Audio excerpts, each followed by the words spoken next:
আসসালামু আলাইকুম। আমি শরীফ মোহাম্মদ আমানুল্লাহ। এই জুলাই আগস্ট সেশন 2025 সালে যে পরীক্ষাটা হয়েছে, আমি সিআর পাশ করার মাধ্যমে আমার চার্টার্ড অ্যাকাউন্টেন্সি জার্নিটা শেষ হয়েছে।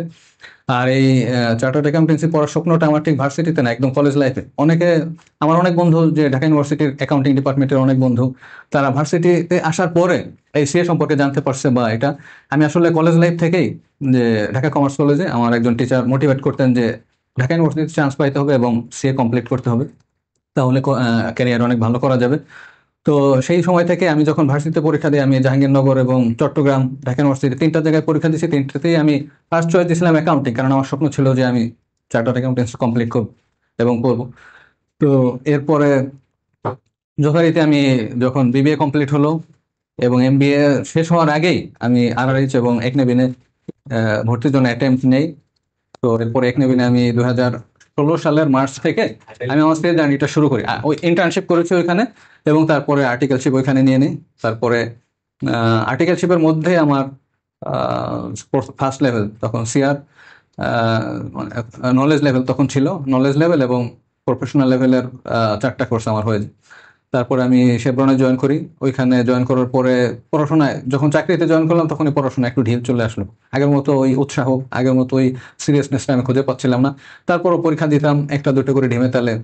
তো 2020 সালে যখন করোনার মধ্যে পরীক্ষার যে ইয়েটা, নিয়মিত বিরতিতে পরীক্ষাটাও একদম বিরতি চলে আসলো, বা ঠিকমতো হচ্ছিল না।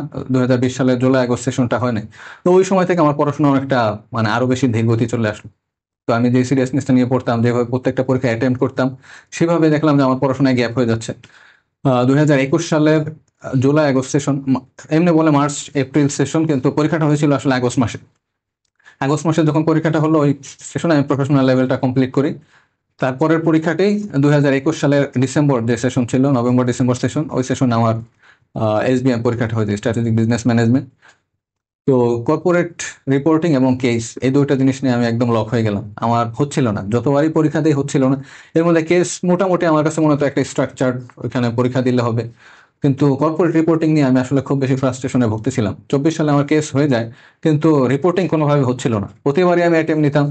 মোটামুটি বলতে গেলে আমি 12 বার পরীক্ষা দিয়েছি কর্পোরেট রিপোর্টিং।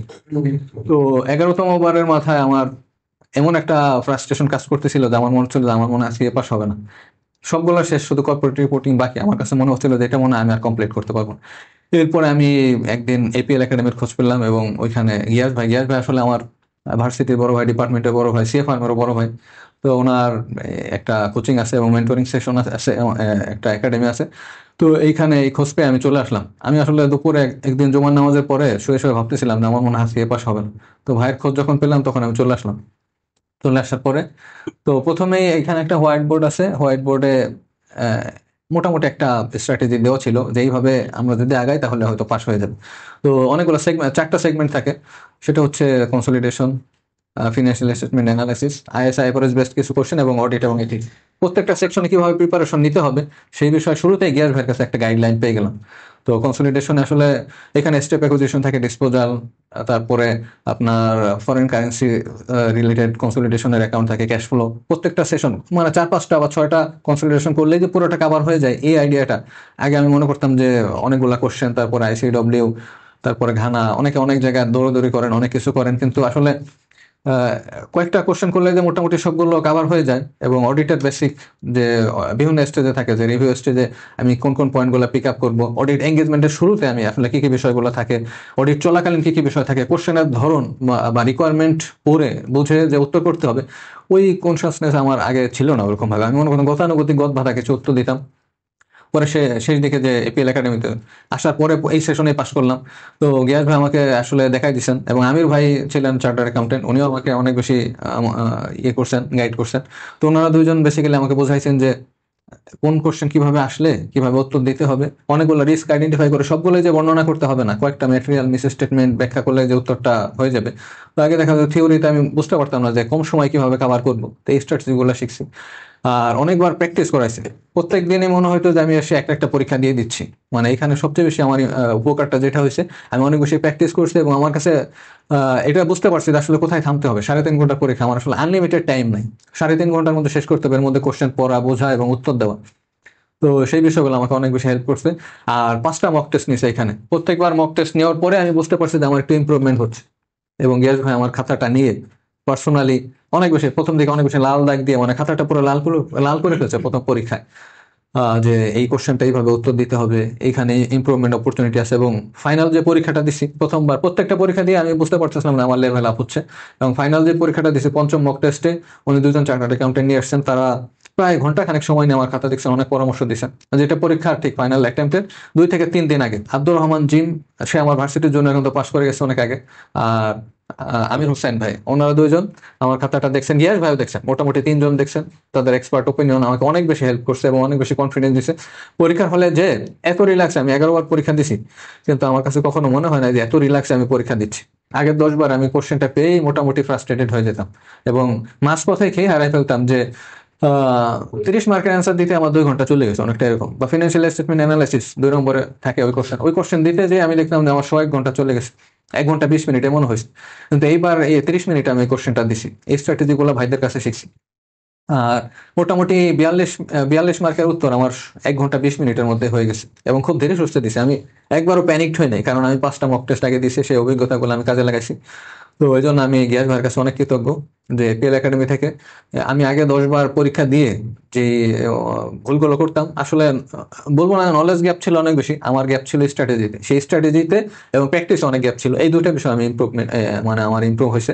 এবং এপিএল একাডেমিতে এখানে এই 8-10 জন চার্টার্ড অ্যাকাউন্টেন্ট, তারা একটা ফার্মের অফিস, এটা তারা আমাকে সবসময় মোটিভেট করছেন। মাঝে মধ্যে তাদের সাথে দেখা হলেই তারা বলছেন যে এবার পাস করতেই হবে, এবং তাদের সাথে থাকার কারণে এবং তারাও কিন্তু আপনার ডিপার্টমেন্টের বড় ভাই। হ্যাঁ, দ্যাট ইজ এখানে আমাদের কাউন্সিল মেম্বার আমাদের আইসিবির কাউন্সিল মেম্বার রেদুর রহমান, উনি এটার কর্ণধার।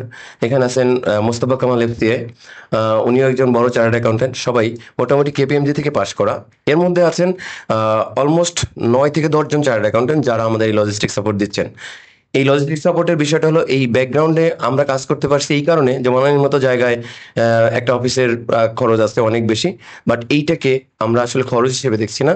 আমরা চাচ্ছি যে স্টুডেন্টদেরকে কিভাবে আরো সুন্দর কাজ করা যায়, স্টুডেন্টদেরকে নিয়ে কিভাবে গুছিয়ে আরো বেশি এগিয়ে যাওয়া যায়, এটাই আমাদের উদ্দেশ্য। তো এখানে আসার পরে যে নর্মালি একটা কোচিং বা এপিএল অন্যান্য কোচিং থেকে যদি কোনো একটা সাবজেক্টে, পার সাবজেক্টে আমি একটা গাইডেন্স পাইতে চাই, তো অনেক খরচ। এখানে সেই তুলনায় আমাকে যে চার্জ করা হয়েছে একদম মিনিমাম, মানে এই লেভেলে একেবারেই মিনিমাম এটা। আর এখানে কি বলবো, ফর্মালিটিস এর বাইরে অনেক বেশি ইনফর্মাল ছিল, যে একটা লাইব্রেরির মতো একটা এনভায়রনমেন্ট আমি পেয়েছি। লিখতে লিখতে খাতা শেষ হয়ে গেছে, গ্যাস ভাইয়ের কাছ থেকে আমি একটা খাতা নিয়ে নিছি, নীল কলমও নিছি, কালো কলমও নিছি, যখন যেটা দরকার পেন্সিল, স্কেল থেকে শুরু করে ক্যালকুলেটর, বই। দেখা গেল যে আমি এসএসসি এর যে এসবিআর বইটা ভাইয়ের কাছে 3টা কপি ছিল, আমার বইটা আনি নেই, ভাই আমাকে বইটা দিছেন, খাতা শেষ হয়ে গেছে খাতা দিছেন।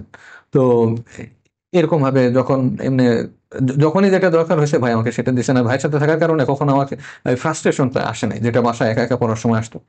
ওই মেন্টালি সবসময় আমি বুস্ট আপ থাকতাম, এবং অনেকগুলো পরীক্ষা দেওয়ার কারণে পরীক্ষার হলে যে আমি খুব আনন্দের সাথে এবং খুব রিল্যাক্স মোডে পরীক্ষা দিচ্ছি। আমার কখনোই 3.5 ঘন্টার পরীক্ষা এত আনন্দ নিয়ে এবং এত রিল্যাক্স মোডে আমি কখনো পরীক্ষা দিইনি। আর এর আগে কখনো আমি ফুল অ্যান্সার করতে পারিনি। 5টা মক টেস্ট দেওয়ার কারণে আমি বুঝতে পারছি যে কোথায় কতটুকু সময় দিতে হবে, আমি ফুল অ্যান্সার করতে পারছি এবং পাস করছি। আমি গিয়াস ভাই এবং এপিএল একাডেমির প্রতি কৃতজ্ঞ। এবং আমি মনে করি যে যারা এরকম ফ্রাস্ট্রেশনে ভুগতেছে, যারা অনেকদিন ধরে স্ট্রাগল করতেছে, এই এপিএল একাডেমি এবং গিয়াস ভাইয়ের ওপিনিয়ন গুলো তাদের জন্য অনেক বেশি হেল্প করতে পারে। ধন্যবাদ আমানুল্লাহ, আমাদের সাথে এতক্ষণ সময় দেওয়ার জন্য। আপনি আমাদের সাথে থাকবেন ভবিষ্যতে। আমাদের যারা যদি কেউ আসেন, তাদেরকে নিয়ে আমরা আপনাকে দিয়েই আমরা তাদেরকে গাইডলাইন দেওয়াবো ইনশাল্লাহ। হ্যাঁ, ইনশাল্লাহ, এটা আমার জন্য অনেক বড় একটা পাওয়া, যে গিয়াস ভাই যদি, আমি সবসময় বলি গিয়াস ভাই আপনার সাথে থাকবো, এপিএল একাডেমির সাথে থাকবো। এবং সিএ পাস করে গেছি মানেই যে এরকম না যে আমি অনেক কিছু জানি, বরং এটা একটা কন্টিনিউয়াস প্রসেস। আর যদি থেমে যায় তাহলে এই ডিগ্রিটা আমার জন্য একটা বার্ডেন হয়ে যাবে, যে আমার লার্নিংটা কমতে থাকবে, অনেক কিছু ভুলে যাবো। এই জন্য এপিএল একাডেমিতে অনেক বেশি অনেকেই চার্টার্ড অ্যাকাউন্টেন্ট এর সাথে কানেক্টেড আছেন, এবং অনেকে আসবেন। আর যারা হয়তো 1-2টা কোর্স বাকি, এমন না যে তাদের সাথে যে পাস করছে খুব একটা ডিফারেন্স, তো তারা অনেক ভালো ভালো পজিশন আছেন। একটা নেটওয়ার্কিং এর সুযোগ থাকবে, তো লার্নিং এর সুযোগ থাকবে, একসাথে আমরা শিখবো, নেটওয়ার্কিং করবো, এবং এই প্রফেশনে অবদান রাখবো ইনশাল্লাহ। গিয়াস ভাই এই কথা শুনে আমি খুবই হ্যাপি যে ভাই আমাদের সাথে রাখবে। শুভকামনা।